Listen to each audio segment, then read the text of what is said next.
안녕하세요. 아침의 광장 손지민입니다. 대구시가 2023 올해 책 10권을 선정했습니다. 생활 속에서 책 읽는 문화를 만들기 위해 2016년부터 매년 올해의 책을 선정하고 있는데요. 올해는 정지아 작가의 아버지의 해방일지 같은 베스트셀러부터 기록을 찍는 사람들 등 지역 작가의 책 4권이 포함됐습니다. 우리나라 성인의 연간 독서량이요 4.5권에 불과하다고 합니다. 많이 줄어든 거라고 하는데 일 때문에 시간이 없어서 스마트폰이나 인터넷 게임을 많이 하다 보니까 책과 멀어진다고 하네요. 대구가 올해 책을 뽑았으니까 종이책이 주는 깊이와 읽는 즐거움 많은 우리 지역민들이 맛보면 좋겠습니다. 3월 24일 금요일입니다. 아침의 광장 먼저 이 시각 교통 상황과 날씨 전해드리죠. 서한나 리포터. 네, 먼저 고속도로입니다. 중앙고속도로 춘천 방향에 사고 소식 있습니다. 동멍휴게소 1km 못 간 지점 1차로에 추돌 사고 있는데요. 사고 여파로 뒤로 2km 정도 밀리는 모습입니다. 중부내륙고속도로는 창원 방향으로 옥포분기점에서 잠시 주춤했다가 원활하겠습니다. 이어서 시내도로입니다. 달구벌대로 두류내거리에서 감삼내거리 방향으로 신호주기에 따라 밀림과 풀림을 반복하고 있고요. 신천대로 위로는 성서나들목 방향으로 신천교에서 침산교까지 답답하게 이동하겠습니다. 앞산순환도로 상동교 방향으로는 효명내거리에서 정체 이어지고 있습니다. 마지막으로 날씨입니다. 오늘은 대체로 하늘이 흐리고 미세먼지 농도가 높겠는데요. 전국 대부분 지역이 황사 영향권에 들겠습니다. 낮 최고 기온은 평년과 비슷하겠고요. 바다 물결 높게 일겠으니 안전사고에 주의하시기 바랍니다. 현재 대구의 기온은 12.6도, 습도는 75%입니다. 지금까지 서한나였습니다.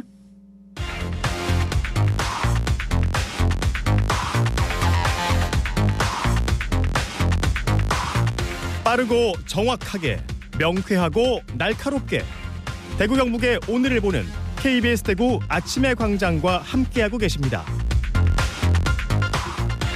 대구 경북의 조간 브리핑으로 이어갑니다. 오늘 아침 뉴스 중앙일보 백경석 기자와 함께합니다. 안녕하세요. 네, 안녕하세요. 네, 오늘 첫 소식 전해주시죠. 네, 박근혜 전 대통령 소식입니다. 1년 전 오늘 박 전 대통령이 사면 복권 후에 대구 달성군 사저에 입주했죠. 네. 측근인 유영아 변호사에게 근황을 물었는데요. 박 전 대통령이 오늘 공식적으로 얼굴을 비출 계획은 없지만 조만간 외부 활동을 통해 국민과의 소통에 나선다고 합니다. 박 전 대통령은 지난해 5월 대통령 취임식 참석 이후로는 공개적인 외부 활동을 한 적이 없는데요. 지난해 6일 지방선거를 앞두고 대구시장 경선에 출마한 유 변호사를 지지한다고 발언한 게 전부입니다. 네.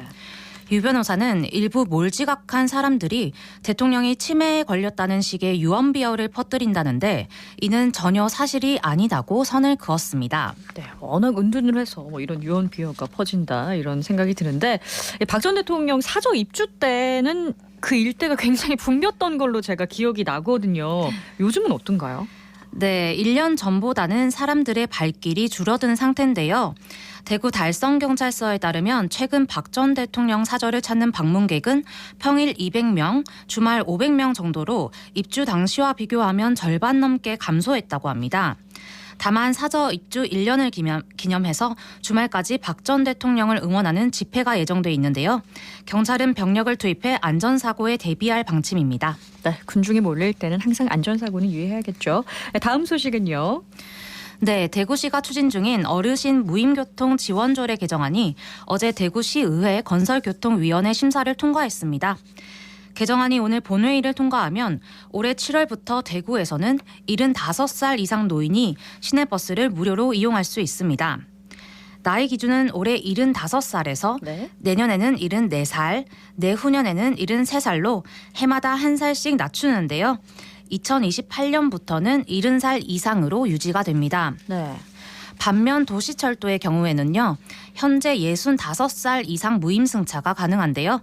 내년부터 매년 1살씩 상향 조정돼서 결국 2028년부터는 70살 이상으로 시내버스와 무임승차 연령이 같아집니다. 네, 이제 순차적으로 맞춰간다는 얘기인데 이게 노인복지법과 상충되는 부분이 있다면서 이제 반대 목소리가 있는 거잖아요. 네, 이번 개정안은 사실상 65살 이상으로 보던 노인의 나이를 70살 이상으로 올려서 보자는 건데요. 대구 참여연대 등 시민단체는 어제 대구시의회 앞에서 기자회견을 열어서 노인복지 축소가 우려된다면서 조례 개정안 철회를 요구했습니다. 이들은 집행부의 잘못된 정책 조례를 폐기하고 홍준표 대구시장이 벌인 70살 이상 버스 무료화 정책을 재추진하라고 시의회에 요구하고 있습니다. 네, 대구시의회가 앞서서 조례 심사를 한 차례 보류를 하면서 보완책을 마련하라 이런 주문을 했었어요. 네, 맞습니다. 일주일 전 시의회는 노인복지 대상이 축소된다는 우려와 노인복지법 위반 가능성이 있다는 이유로 심의를 보류한 바 있습니다. 따라서 대구시는 다시 조례를 보완했는데요. 네. 이에 대해서도 시민단체들은 연령으로 무임승차 여부를 가르는 데에는 보완책이 있을 수 없다면서 특정 연령대를 대상으로 소득에 따라 무료 할인을 적용하는 것도 현실적으로 무리가 있고 또 공정하지도 않다고 목소리를 높였습니다. 네, 사실상 이게 혜택을 주다가 뺏어버리는 경우라서 반발이 클 수밖에 없는데 해결책이 좀 잘 나왔으면 하는 바람 가져봅니다. 다음 소식 전해주시죠. 대구시가 올해 전기 시내버스 20대와 수소 시내버스 2대를 추가 도입할 계획입니다.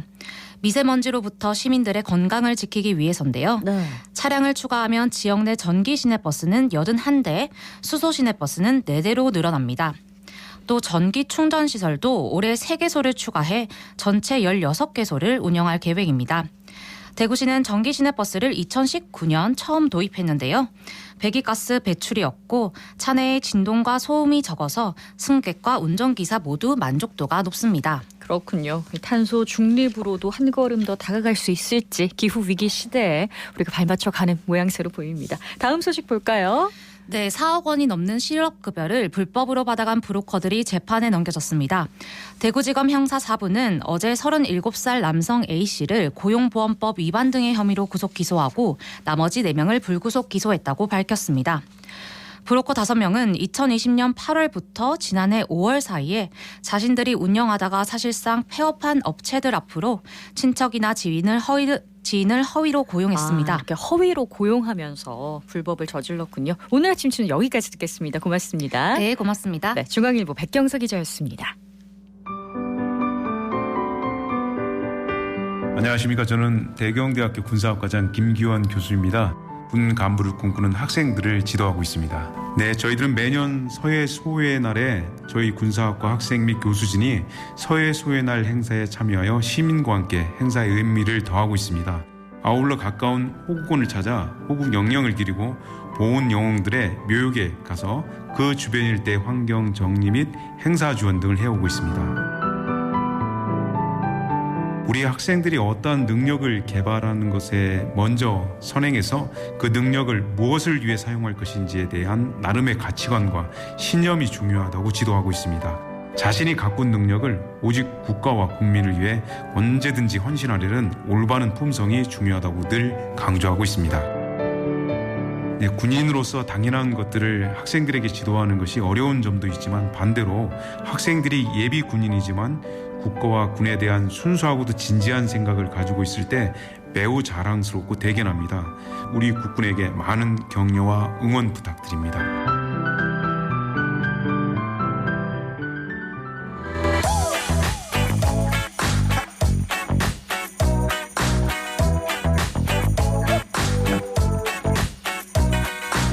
네, MZ세대들의 생각을 펼쳐보는 MZ 티키타카. 오늘은 MZ세대 끝에 서 있는 두 분과 함께합니다. 공호조정실 청년정책조정위원회 추현우 의원, 이민정 변호사와 함께할게요. 안녕하세요. 네, 안녕하세요. 네, 안녕하세요. 네, 반갑습니다. 오늘은요, 정부가 추진 중인 근로시간 개편안 69시간 근무제 허와 실, 득과 실 한번 따져보겠습니다. 자, 한 주에 69시간, 이거 어떻게 일하자는 건가요? 네, 현재는 주 40시간 근무제에 연장 근로 최대 12시간을 더해서 주 52시간까지 근무가 가능합니다. 네. 정부가 바꾸려고 하는 이 69시간 근무제는 연장 근로 시간을 기존 주 단위로만 하던 것을 네. 월, 분기, 연 단위로 계산해서 추가 근무가 가능하게끔 연장 근로 기준 단위를 변경하는 것을 골자로 합니다. 네. 계속해서 주 69시간을 근무하는 것은 아닌 거죠. 네. 그리고 상한 연장 근로 시간 총량 또한 네. 관리 단위에 따라서 더 줄어들기도 합니다. 분기 단위 그러니까 뭐 3개월 기준으로 하냐 또 반기 단위로 하냐 연 단위로 하냐에 따라서 좀 더 줄어듭니다. 연 단위로 본다면 약 70% 수준인 연 전체 440시간까지만 연장 근로를 허용하는 건데요. 이 440시간이 뭐냐면 네, 주 평균으로 계산하면 한 주에 한 8.46시간. 그러니까 소정 근로시간 40시간에 더하면 주 평균 48.46시간을 근무하게 되는 것입니다. 네, 핵심은 이제 일주 단위의 근로시간 제도의 유연화라고 보여질 수 있는데요. 유연화. 그 현재는 근로자 한 명이 일주일에 연장 근로 한도 시간인 12시간 이 시간을 초과해서 만약에 1시간만 근로를 더하게 되면 53시간이 되는 거죠. 네. 그렇게 되면 사업주는 말 그대로 범법자가 되게 됩니다. 1시간 딱 늘어가는데도. 네, 그렇기 때문에 사업자는 이제 처벌을 피하려고 근로자가 실제로 그 더 많이 일을 해도 52시간만 일한 것으로 꼼수 기재를 하게 되고 이런 경우에 이제 공짜 노동 이런 부분들이 문제가 되는 거죠. 꼼수 기재를 하게 되면 이제 노동자가 손해를 보는 거니까 네, 이걸 맞습니다. 막기 위해서다 뭐 이런 측면으로도 볼 수 있을 텐데 이게 1년 전체로 그러니까 단위를 좀 다르게 보면은 현행 제도인 52시간 주 52시간 제도에서 그렇게 많이 안 바뀐다. 이게 골자인 것 같거든요. 몰아서 일하고 길게 휴가 가고 이런 거죠. 네, 맞습니다. 그 사실 이번 고용노동부의 제도 개편의 핵심은 네. 그 70년간 저희가 이제 공장제라든가 이런 우리 예측 가능한 그런 일의 정량화된 네. 그런 낡고 유지된 그런 틀을 깨고 네. 새로운 근로시간 패러다임을 구축하겠다. 이것이 되게 중요한 부분인데요. 이러한 과정에서 노동자, 근로자의 선택권과 건강권 그리고 휴식권 이 세 가지를 보장을 하겠다는 것입니다. 주 52시간제로 대표되고 있는 주 단위 상한 규제를 원래는 근로시간 이꼴 성과가 되는 공장제의 생산 방식을 기반으로 마련된 그런 일률적이고 경직적인 양적 규제였는데요. 이 70년간 유지된 근로시간 규율을 그동안 그 근로시간의 양적 감소에는 일정 부분 기여한 부분이 있습니다만은 지금 4차 산업혁명의 고도화와 또 노동시장이 엄청나게 변화하고 있습니다. 이런 변화의 시점에서 기업과 근로자의 선택권을 제약을 하고 날로 다양화되고 또 고도화되고 있는 노사의 수요를 담아내지 못한다. 이런 한계가 있다고 본 것이죠. 그러니까 근로제도도 트렌드에 좀 맞춰가자 이런 네. 얘기로 보이는데 제가 온라인에 보니까 이게 트렌드에 맞춰가는 오히려 더 일을 많이 하게 된다는 식으로 약간 비꼬아가지고 기절시간표 뭐 이런 게 나와 있더라고요. 이게 변호사가 보는 이 기절시간표는 어떨지가 좀 궁금한데요. 저도 한번 봤습니다. 네네. 네네. 한 주에 최대 69시간까지 몰아서 일하기 이렇게 네. 하면서 근로자가 평일에 오전 9시에 출근하면 다음날 새벽 1시까지 근무를 하고 새벽 1시까지. 또 퇴근 후에 그 출퇴근 시간이 있으니까 5시간 정도 취침하고 다시 근무가 반복되는 또 시간표입니다. 출근하고요. 또 주말에는 기절하거나 뭐 병원에 가는 것으로 그렇게 그려졌더라고요. 네. 이게 개편안을 두고 근로자에 대한 건강권 관점에서 많은 분들이 이야기하시는데 저도 일정 부분 동의합니다.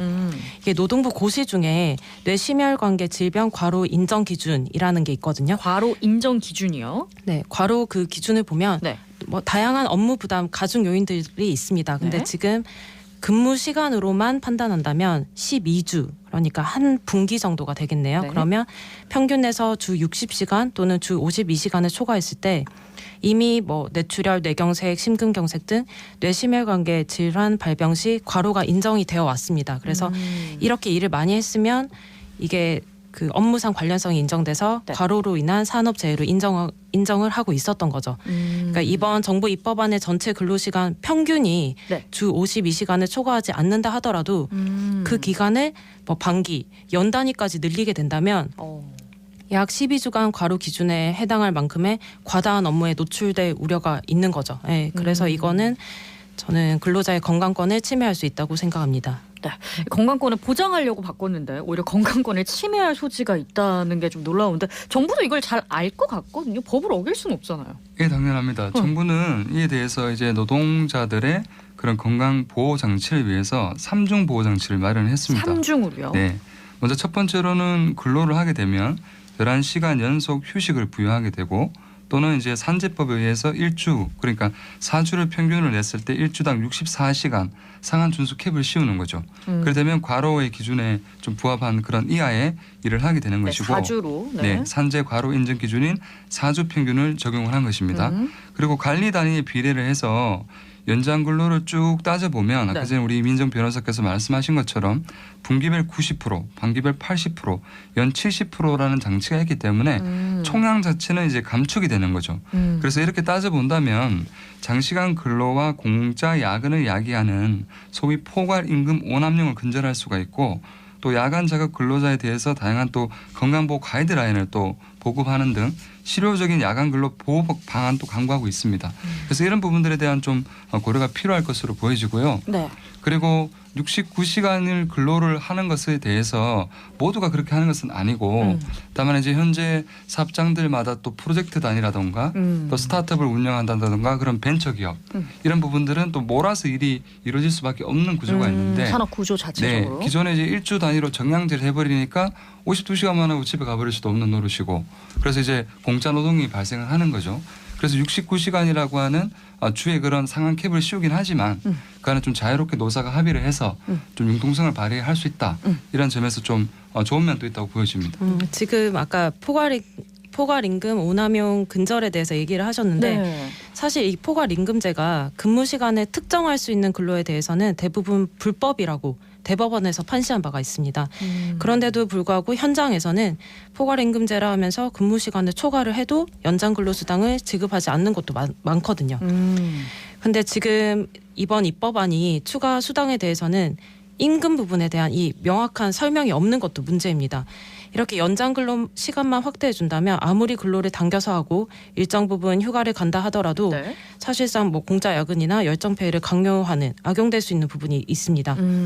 연장 근로 수당을 뭐 얼마나 가산해 줄지에 대해서 예정된 근무 시간에 지금 당겨서 하라는 거잖아요. 네. 그러니까 예정된 근무 시간에 당겨서 하기 때문에 연장 수당이 발생하지 않는 건지 아니면 현재 근로기준법대로 뭐 1.5배만 가산해서 주는 건지 아니면 지금 12시간에 또 초과하는 그런 네. 뭐 연장 근무에 대해서는 그 이상의 가산 수당을 지급하는 건지 뭐 이런 거에 대해서 정부에서는 아무런 언급이 없습니다. 그래서 더 반발이 크다고 생각합니다.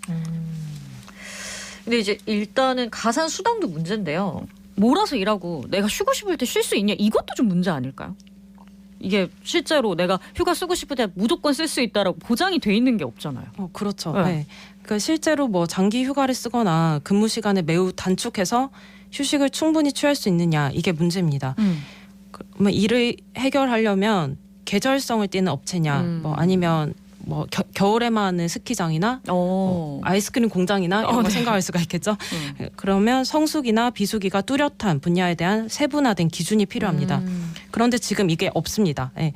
대부분 사업장이 성수기와 비수기가 뭐 뚜렷하지 않을 뿐만 아니라 뭐 어떤 프로젝트 때문에 야근을 계속했다 하더라도 그 이후에 완전히 장기 휴가를 갈 수 있을 거란 보장이 없기 때문에 이게 악용될 우려가 있다는 거죠. 네, 뭐 아까 벤처기업 같은 경우는 또 몰아서 일하는 경우가 많다고 하셨지만 세분화된 기준이 없는 거는 사실이라서 이걸 좀 우려를 차단할 수 있는 제도 장치가 필요할 것 같기는 해요. 네, 그 대표적으로 지금 정부에서 내놓은 그 방안 중에 네? 하나가 바로 근로시간 저축 계좌제의 도입입니다. 저축이요. 네, 저축 계좌에 적립된 그 저축 휴가와 네. 연차 휴가를 결합해서 사용을 함으로써 안식월과 또 생활 경험 등 장기 휴가로 사용할 수가 있는 거죠. 네. 예를 들어서 자녀 등하원과 또 병원 진료 시에 시간 단위 휴가를 사용할 수 있게 하고 또 징검다리 연휴 단체 휴가라든가 네. 10일 이상의 장기 휴가 등 활성화도 이제 제도적으로 마련하려고 하는데요. 물론 사업장 현장에 그런 여러 가지 또 현실적인 문제들도 있지만 노사가 합의를 하고 또 그런 법적 제도적 장치화를 시킴으로써 가능하게 만들겠다는 것이 바로 정부 입장입니다. 네, 뭐 저축한 시간을 좀 쪼개서 쓸 수 있으면 참 좋겠다라는 생각을 또 근로자 입장에서 하게 되긴 하는데 법이 현실을 따라가지 못하는 경우가 참 많습니다. 실제 노동시간 관련 소송에서는 어떤 문제가 있었나요? 변호사님이시니까 많이 아실 것 같아요. 네, 실제로 뭐 수행을 해보기도 했는데요. 네. 이 52시간에서 주 52시간에서 아주 조금 근무 시간이 초과된 것을 노조원들이 사업주를 고소한 사례가 있었습니다. 결국에 이게 실정법 위반이니까 네. 결국 벌금형이지만 뭐 사업주가 처벌이 되더라고요. 네. 아주 조금 위반했는데도 네, 처벌이 네. 된 거죠. 그러니까 사업장에서 이 특정 시기에 예외적으로 일부 몇 시간을 더 일해야 하는 경우들이 발생할 수가 있죠. 그런데도 불구하고 이를 주 52시간의 테두리 안에서 너무 엄격하게 적용하는 것이 사업장 입장에서는 매우 곤란한 경우들이 생길 수가 있습니다. 이런 똑같은 얘기를 기업들이 할 것 같거든요. 기업들의 목소리가 나오고 있죠. 네, 사실 경영자들의 그런 여러 가지 단체에서도 애로사항들. 여러 애로사항들이 있습니다만 주 69시간이라고 하는 그 용어 자체에 대한 프레임화 그게 좀 부적절하다는 거죠. 기업 측에서도. 왜냐하면 대부분의 사업장이 주 5일제를 채택하고 있는 상황이고 필요한다면 이걸 사용을 하겠다는 것뿐이지 매주 69시간 연장 근로를 할 수는 없는 상황입니다.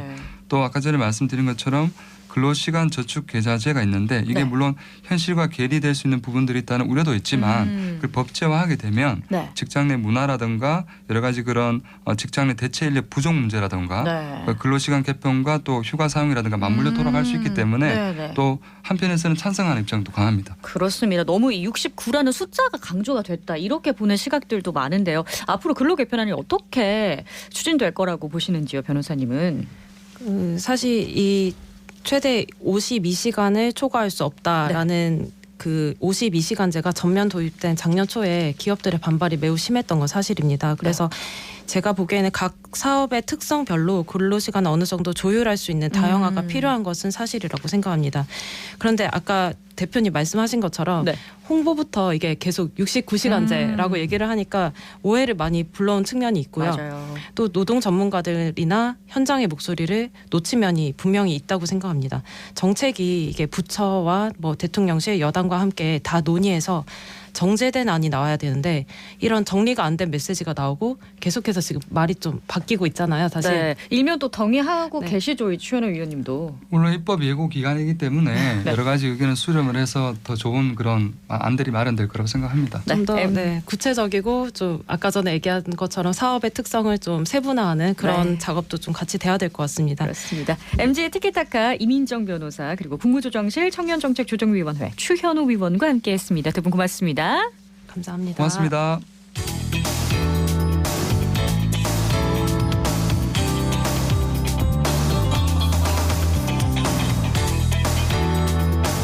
개구리 소년 32주기를 맞아서 달서구에서 아동 보호 주간 지정과 함께 행사도 마련했다고 해서 윤가영 리포터가 다녀왔습니다. 안녕하세요. 네, 안녕하세요. 이 달서구는 20일부터 오는 28일까지 아동 보호 주간을 자체적으로 운영하고 있습니다.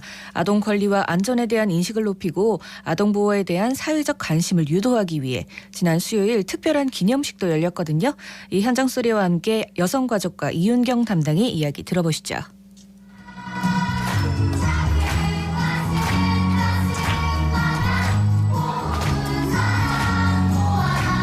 우리의 마음을 담아서 우리 아이가 행복한 세상 함께 외쳐주시면 대단히 감사하겠습니다. 우리 아이! 아동보호주간은 개구리 소년 실종일을 맞아 장기 실종 아동에 대한 지역사회의 관심을 환기하고 아동 안전에 대한 시민의식을 높이고자 다채로운 행사를 운영 중에 있으며 오늘 기념식은 아동이 건강하고 행복한 아동 친화도시 달서구를 조성하고자 개최하게 되었습니다. 그리다 100가지 말상처 그림 전시전은 아동들에게 상처 주는 말 100가지를 선정하여 그 말을 들었을 때 아이들이 느낀 감정을 그림으로 표현하였고 이 작품들은 세이브 더 칠드런의 협조를 받아 전시하고 있습니다. 장기 실종아동 사진전은 실종아동 당시 사진과 얼굴 변환 기술을 이용한 현재 아동의 모습을 사진 전시를 하여 주간 기간 동안 열거하고 있습니다. 아동 학대는 통상 외부로 드러나기 어려워 이웃에서 관심을 가지는 것이 필요합니다. 아동의 권리를 이해하고 아동 발달의 특성 및 자녀를 소유물이 아닌 인격체로 대하는 인식 개선이 필요하겠습니다. 고통받는 아이들이 없는지 주위에 관심을 가지고 잘 살펴봐 주시길 바랍니다. 네, 보호받아야 할 아동들에게 이런 소식이 들리는 게 참 안타까워요. 네, 그렇습니다. 이 달서구청 입구에는 아동학대 예방을 위한 그림과 또 현재 실종 아동을 찾는 포스터도 함께 전시되고 있는데요. 개구리 소년 실종 사건을 아이에게 설명하는 어머니와 또 기념식의 주인공인 어린이들의 이야기도 들어봤습니다. 제가 어렸을 적에 있었던 개구리 소년 실종 사건 안내를 해놨길래 아이가 궁금해해서 이게 어떤 사건이었으며 어떤 결말이 났는지에 대해서 설명을 해주고 있었어요. 저는 이 친구들이 왜 유골로 발견됐는지 너무 궁금했습니다.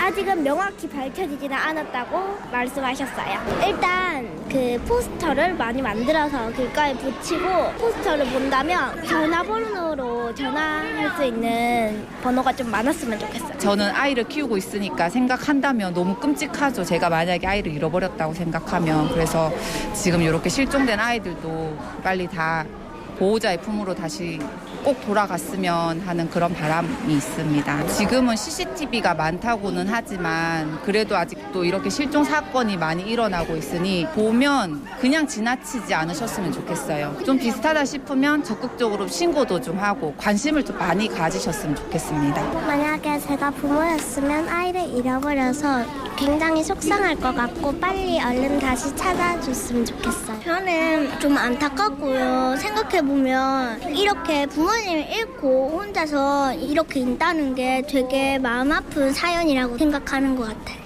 네, 아동학대를 당하는 사람 입장으로 생각하면 너무 힘들 것 같아요. 만약에 저희 엄마가 그러셨다면 저는 정말 속상했을 것 같아요. 어른들이 일단은 자기 아이들이 잘 있는지 확인을 해주면 좋을 것 같고 이미 잃어버린 아이들은 최대한 얼굴을 기억해주고 찾으려고 노력하면 좋을 것 같아요.